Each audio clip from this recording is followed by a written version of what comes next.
நேற்றுலேருந்து X தளத்தில் தரம் கெட்ட ஏஜிஎஸ் அப்படின்னு ஒரு ஹேஷ்டேக் ட்ரெண்ட் ஆகுது. என்ன திடீர்னு இப்படி ஒரு ஹேஷ்டேக் ட்ரெண்ட் ஆகுது, இதுக்கு என்ன காரணம் அப்படின்னு நம்ம பார்க்கும்போது ஒரு சில விஷயங்கள் தெரிஞ்சுது.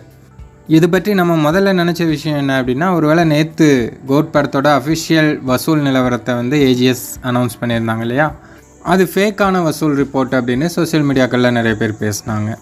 சரி, அதுக்காக தான் இப்படி ஹேஷ்டேக் ட்ரெண்ட் பண்ணுறாங்களோ அப்படின்னு பார்த்தா அதற்காக ட்ரெண்ட் பண்ணல போல்.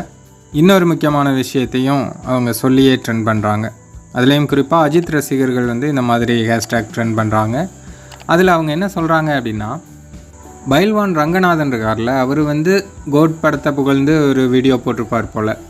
விஜய் ஃபேன்ஸ் அந்த வீடியோவை ஷேர் பண்ணி என்ன சொல்கிறாங்க அப்படின்னா, உங்கள் ஆள், அதாவது அஜித்தை புகழ்ந்து பேசுகிற ஒரு ஆளே இந்த மாதிரி பேசியிருக்காரு, கோட் படத்தை பாராட்டியிருக்காரு அப்படின்னு பேசிட்டு, கூடவே அஜித் அவர்கள் பற்றிய சில வார்த்தைகள், அதாவது தேவையில்லாத வார்த்தைகளையும் ஆட் பண்ணி அவங்க போஸ்ட்டாக போட்டிருக்காங்க. அந்த போஸ்ட்டை ஏஜிஎஸ் தரப்புலேருந்து ரீபோஸ்ட் பண்ணியிருக்காங்க.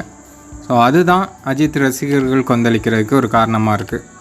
அதாவது சாதாரணமாக பைல்வான் ரங்கநாதன் பேசிய வீடியோவை வெளியிட்டிருந்தாங்க, அதை ரீபோஸ்ட் பண்ணாங்கன்னா அது வேறு.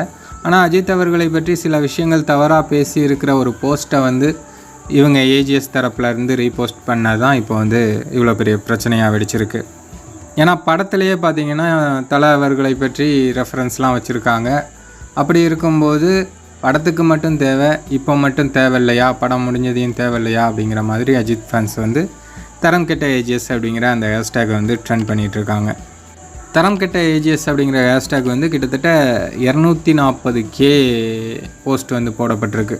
2.5 லட்சம் போஸ்ட் பக்கமாக தரம் கெட்ட ஏஜிஎஸ் அப்படின்னு போஸ்ட் போட்டுட்ருக்காங்க. இன்னும் அது கண்டினியூ ஆகி போயிட்டே தான் இருக்குது.